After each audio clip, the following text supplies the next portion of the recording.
அஸ்ஸலாமு அலைக்கும் viewers, welcome to ஏஃப் சமையல். இன்றைக்கி நம்ம பார்க்க போகிற டிஷ் என்ன அப்படின்னு பார்த்தீங்கன்னா, ரொம்பவே சிம்பிளாக ஈஸியாக செய்யக்கூடிய பருப்பு சாதம் எப்படி செய்கிறது அப்படிங்கிறத பற்றி தான் நம்ம இந்த வீடியோவில் பார்க்க போகிறோம். வாங்க நம்ம வீடியோக்குள்ளார போய் பார்க்கலாம்.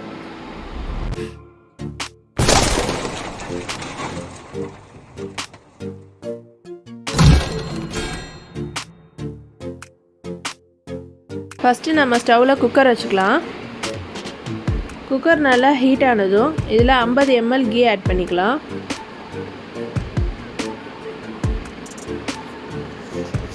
கீ ஹீட் ஆனதும் அதில் 1 டேபிள் ஸ்பூன் கடுகு உளுந்தம்பருப்பு ஆட் பண்ணிக்கலாம். அது நல்லா பொரிஞ்சு வந்ததும் 8 வரமிளகாய் ஆட் பண்ணிக்கலாம். அதோட ஒரு கொத்து கருவேப்பிலை ஆட் பண்ணிக்கலாம். இது எல்லாமே நல்லா பொரிஞ்சு வரட்டும்.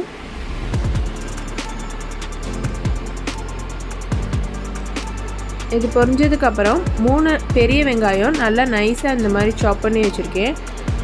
அதை வந்துட்டு இதோடு நம்ம ஆட் பண்ணிக்கலாம். வெங்காயம் நல்லா நைஸாக இருந்தால் நல்லா டேஸ்ட்டாக இருக்கும். நல்லா இந்த மாதிரி வதக்கி விட்டுக்கோங்க. வெங்காயம் கொஞ்சம் ப்ரௌன் கலர் ஆகட்டும். வெங்காயம் வதங்கினதும் 2 தக்காளி நைஸாக சாப் பண்ணி ஆட் பண்ணியிருக்கேன். அதோட 50 கிராம் பூண்டு நம்ம இதில் ஆட் பண்ண போகிறோம். பூண்டையும் வந்துட்டு நல்லா நைஸாக இந்த மாதிரி சாப் பண்ணி எடுத்துக்கோங்க. அப்போ தான் டேஸ்ட்டாக இருக்கும்.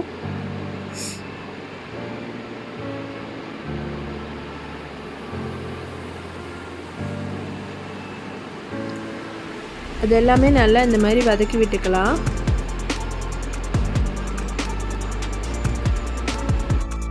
அடுத்ததாக இதில் வந்துட்டு 1 டேபிள் ஸ்பூன் பெருங்காயத்தூள் ஆட் பண்ணிக்கலாம்.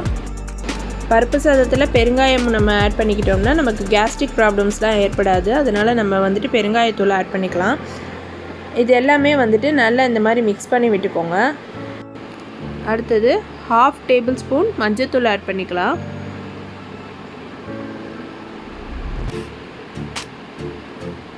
இது எல்லாமே நல்லா மிக்ஸ் பண்ணி வதக்கி விட்டுக்கோங்க. இதெல்லாம் கொஞ்சம் வதங்கி வரட்டும். ஒரு 2 மினிட்ஸ் இது வதங்கட்டும். க்ளோஸ் பண்ணி வச்சிடலாம். பாருங்கள், நல்லா வெங்காயம் தக்காளி பூண்டெல்லாம் நல்லா வதங்கி வந்துடுச்சு.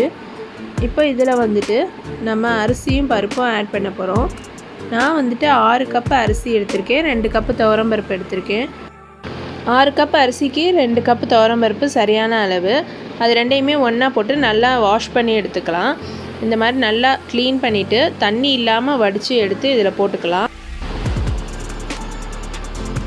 போட்டுட்டு இதை நல்லா இந்த மாதிரி மிக்ஸ் பண்ணி விட்டுக்கோங்க. நல்லா அரிசி பருப்பு வெங்காயம் தக்காளி எல்லாம் நல்லா வதக்கி விட்டுட்டு இதுக்கு நம்ம அளந்து வச்ச தண்ணியை ஆட் பண்ணிக்கலாம். நான் வந்துட்டு 6 கப்பு அரிசி 2 கப்பு துவரம்பருப்பு மொத்தம் 8 கப்பு. அதுக்கு 16 கப்பு தண்ணி ஆட் பண்ணியிருக்கேன். தண்ணி ஆட் பண்ணிவிட்டு தேவையான அளவு உப்பு நம்ம ஆட் பண்ணிக்கலாம். உப்பும் ஆட் பண்ணிவிட்டு இந்த மாதிரி நல்லா மிக்ஸ் பண்ணி விட்டுக்கோங்க. மிக்ஸ் பண்ணிவிட்டு நம்ம வந்துட்டு குக்கரை க்ளோஸ் பண்ணிடலாம். அவ்வளோதான். குக்கரை க்ளோஸ் பண்ணி 2 விசில் நல்லா வரட்டும். 2 விசில் வந்துடுச்சு. நம்ம இதை இப்போ ஓப்பன் பண்ணி பார்க்கலாம். இங்கே பாருங்கள், சரியாக இருக்குது. அரிசி பருப்பு எல்லாமே நல்லா வெந்து வந்துடுச்சு. இப்போ லாஸ்ட்டாக நம்ம கொத்தமல்லியை தூவி சர்வ் பண்ணிட வேண்டியதான். அவ்வளோதான், பருப்பு சாதம் ரெடி ஆகிடுச்சு. நீங்களும் வீட்டில் ட்ரை பண்ணி பாருங்கள், கண்டிப்பாக உங்களுக்கும் பிடிக்கும். குழந்தைங்களுக்கு ஸ்கூலுக்கு லஞ்சுக்கு கூட இதை நீங்கள் கட்டித்தரலாம். அவ்வளோ டேஸ்ட்டாக இருக்கும். பிள்ளைங்களும் விரும்பி சாப்பிடுவாங்க. எங்கள் வீடியோவை லைக் பண்ணுங்கள், ஷேர் பண்ணுங்கள், கமெண்ட் பண்ணுங்கள். கீழே இருக்க சப்ஸ்கிரைப் பட்டனையும் கிளிக் பண்ணி வச்சுக்கோங்க. பக்கத்தில் இருக்க பெல் ஐக்கானையும் கிளிக் பண்ணி வச்சுக்கோங்க. அப்போ தான் நாங்கள் போடுற எல்லா வீடியோஸும் உங்களுக்கு நோட்டிஃபிகேஷனில் வரும். எங்கள் வீடியோவை ஃபுல்லாக ஸ்கிப் பண்ணாமல் பார்த்ததுக்கு தேங்க்ஸ்.